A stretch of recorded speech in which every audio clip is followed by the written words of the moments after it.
नमस्कार मंडळी. तर मंडळी, आज आपण जाणून घेणार आहोत एससी आणि एसटी वाल्यांसाठी एक आज महत्त्वाची बातमी आहे. एससी म्हणजे अनुसूचित जाती आणि एसटी म्हणजे अनुसूचित जमाती. या व्यक्तींसाठी आजचा जो व्हिडिओ आहे खूप महत्त्वाचा आहे.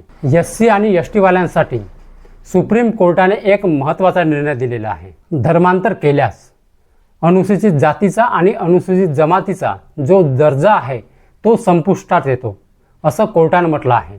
तर याच्याबद्दल आपण थोडीफार सविस्तर माहिती आपण आजच्या व्हिडिओमध्ये जाणून घेणार आहोत. तर मंडळी, व्हिडिओ शेवटपर्यंत नक्की बघा.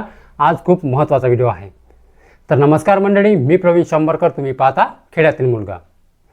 अनुसूचित जाती आणि अनुसूचित जमाती म्हणजे एससी आणि एसटी प्रकरणावरती सुप्रीम कोर्टाने एक महत्त्वाचा निर्णय दिलेला आहे. एखाद्या व्यक्तीनं ख्रिश्चन धर्म स्वीकारला आणि त्याचं पालन करू लागला तर त्या व्यक्तीला अनुसूचित जातीचा जो दर्जा आहे तो मिळणार नाही, असं कोर्टानं निर्णय देताना नमूद केलं आहे. न्यायमूर्ती पी.के. मिश्रा आणि न्यायमूर्ती एन.व्ही. अंजारिया यांच्या खंडपीठासमोर या प्रकरणावरती सुनवाई झालेली आहे. हिंदू, शीख आणि बौद्ध धर्माचे अनुयायीच या अनुसूचित जातीचा जो दर्जा आहे तो प्राप्त करू शकतात. ख्रिश्चन किंवा अन्य कोणत्या धर्मामध्ये धर्मांतर केल्यास जो एससीचा दर्जा आहे तो संपुष्टात येईल आणि त्या व्यक्तीला एससी एसटी ॲक्टचा लाभ मिळणार नाही, असं सुप्रीम कोर्टानं म्हटलं आहे. धर्मांतर केल्यास आरक्षण जे आहे ते संपुष्टात येतो का?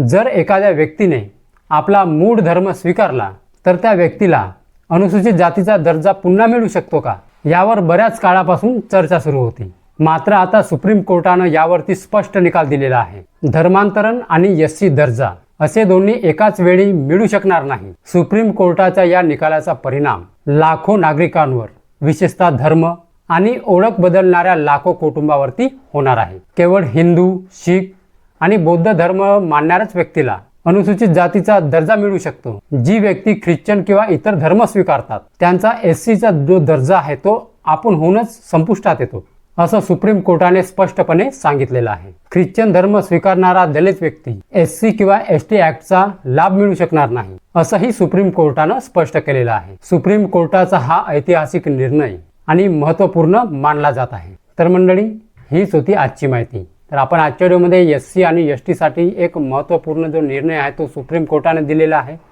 तर आता तुम्ही ख्रिश्चन धर्म स्वीकारणार किंवा कोणताही धर्म स्वीकारणार तर तुम्हाला जो दर्जा आहे एससी आणि एसटी ॲक्टचा तो तुम्हाला मिळणार नाही. कोणतेही लाभ तुम्हाला मिळणार नाही. ठीक आहे. तर मंडळी, हा व्हिडिओ शेअर करायला विसरू नका. तर मंडळी, हीच होती आजची माहिती. तर मंडळी, माहिती जर समजली असेल आणि जर व्हिडिओ आवडला असेल तर व्हिडिओला एक लाईक करून माझ्या चॅनलला सबस्क्राईब करायला विसरू नका. तर चला मंडळी, अशीच नवनवीन माहिती आणि योजनाबद्दल माहिती घेऊन भेटूया आपण उद्याला. जय हिंद, जय महाराष्ट्र.